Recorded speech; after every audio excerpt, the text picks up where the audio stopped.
Well, hello, YouTube. Welcome back to Captain Bailey's Adventures. And today we got a brew day adventure, and we're going old school. We got the Cooper's Dark Ale. Alright, now to the kit.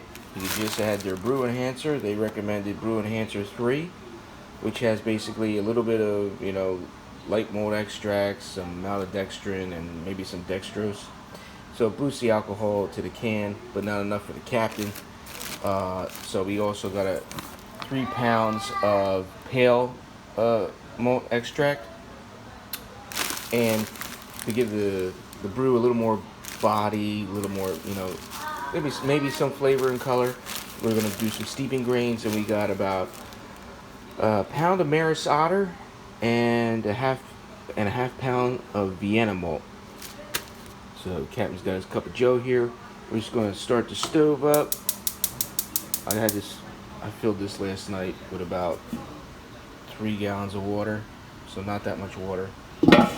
And I got another gallon over here of water. This will be my sparge water. So we're gonna do probably just about like a half-hour mash or steep. I steep the grains.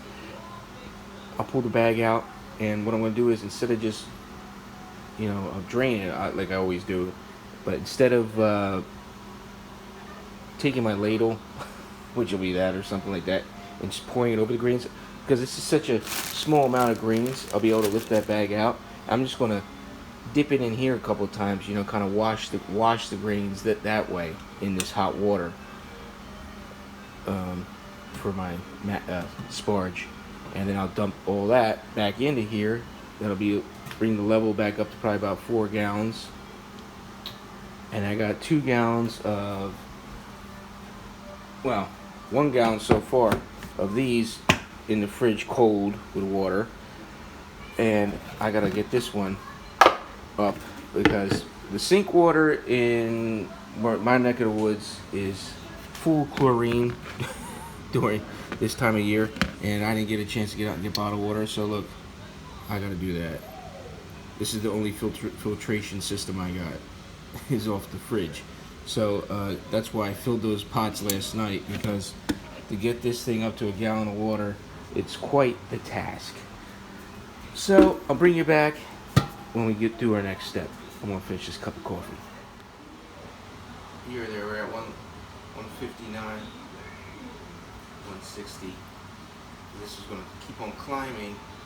Yeah, see, it's starting to keep climbing. So I'm gonna leave my thermometer in there. I always do. Alright, so let's go in. Basically, I'm just going to get this all in here. I mean, an easy brew day. Easy.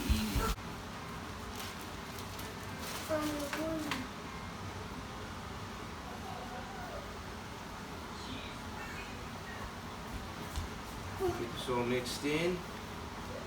Let's see what our temperature is.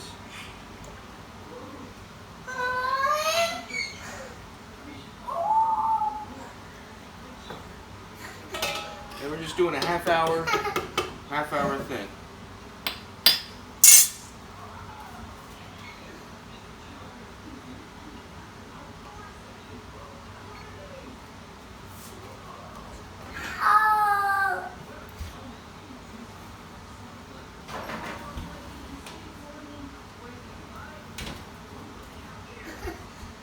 And as always with these cans of Cooper's or any type of liquid malt extract, you gotta give it a nice hot bath.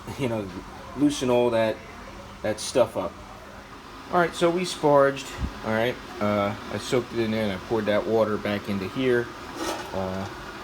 Just waiting for it to come up to boil, and then we'll look for the hop break. And I'm just going to do simple. Like I said, there's no hops going into this at this stage, so I'm just going to basically just bring it up for a 10-minute boil to sanitize it or whatever, and then I'll crash it down with my wort chiller, and during the boil I'll just add some Irish moss, and then once you know how we do it, shut the heat off, I add this, then add the liquid malt.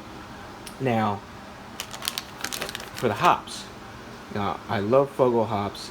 And I love the aroma as soon as you smell this stuff. But it's like, even if you do a flavor and flavor slash aroma hops at the 5 minute mark at the end of the boil, you're still losing some of that flavor and aroma, especially when it ferments. So I've never dry hopped, never. So what I'm going to try to do is, after 5 days, 7 days of fermentation, when the active fermentation ends, I'm going to open up the fermenter and add dry hop Fuggles. And then also at the same stage, I'm going to add some yeast nutrient, because I found, and my homebrew shop guys said the same thing, that when you use an English ale yeast, this is the new packets, what they look like at Nottingham anyway, so that's pretty cool. Nice new design. They seem to go real strong for like the first 3-4 days. Nice big head frolic, fermenting, but then it's like boom. It's like quick, eats all the sugars up, and then it just dies down like after like the 4th day. And you're like, what the heck? Is it still brewing? What's going on? So I'm going to add some yeast nutrient at the same stage that I dry hop. So we'll bring you back right before the hop break. And then after that, it's just 10-minute, simple, man. 10-minute boil, man. Captain's getting done early today. All right. And that's good enough. Add the Irish moss in. Set our timer for 10 minutes. And then that's it. Flame out. Add our dry malts. Add our can that's been soaking over here. I want to sanitize that lid though, of course. And that's it. And then we're going to be chilling down and get it in the fermenter, and we'll do a final gravity. Now, with all these malts, with this is like 4 pounds of dry malt with that can. I did a Beersmith calculation, and I had about, oh my goodness, 7.2% at the 5-gallon mark. So I might just add this up to 6 gallons to see, because I don't want it to be that high, for this brew. I want to be able to taste it for what it's really supposed to be at, but that really what it's supposed to be at is at 4.5%. But that's a little too low for me. That's like Coors Light territory. You know what I'm saying? So all right, we still want to keep it at the 6% mark, 6.5% if need be. But we'll hey, we'll see. I'm getting long-winded. Watch the boil, folks. Watch the boil. All right, we got everything in. Now this is, I guess, with all the fermentables in the can of Cooper's. There you go, clean can. Oh, and by the way, the date of freshness on the can was best if used by 10/31/21. So super fresh can. It smells phenomenal. You smell the hops. It smells like beer.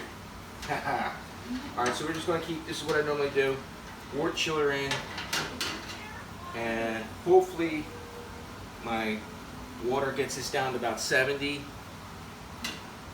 well, 75-ish, I guess, and then my top-up water is pretty cold, and we'll see. So I got about 4 gallons here, 4.5 gallons, so the top-up water, I'm not going to need much, because it looks like with all the fermentables, it filled the volume of the pot. So I'm just going to keep mixing here. I'm going to go get my thermometer and get it in here so I can maintain the temperature, keep it on the temperature. And then we'll do the final gravity. Hey guys, alright, we're done. Brew day's done. Liking the color, man. Looking real good. I'm just going to take my drill and aerate it a little bit more. We brought it up to 6 gallons because I took initially, the first time I did it at 5 gallons with the grav reading. It was like 1075, 1080. I just saw that 1080. I'm like, yeah, nah, that's too big. So we diluted a little bit more. We added some more water. So we're at the 6 gallon mark, and we're sitting at 22 Celsius. So without further ado, I'm just going to aerate it a little bit more with my drill, and then get the yeast in. I'm going to call it a day. So the second grav reading is probably looking at like 1072, I want to say. 1073. Or, forget it, this goes up by 4s. 2 4s. Yeah, so it's either 1072 or 1074, something like that. It's hard to. Yeah, it looked like a 1074. So, hey, whatever it ferments down to, I'll bring you back in 2 weeks. We'll find out. We're gonna dry hop it. I don't know if I'll shoot that footage, but I'll dry hop it in a couple days after the fermentation's done, and add some yeast nutrients, and hopefully wake the yeast back up and finish out the beer. So, until we do it again, my friends, remember, let's set sail.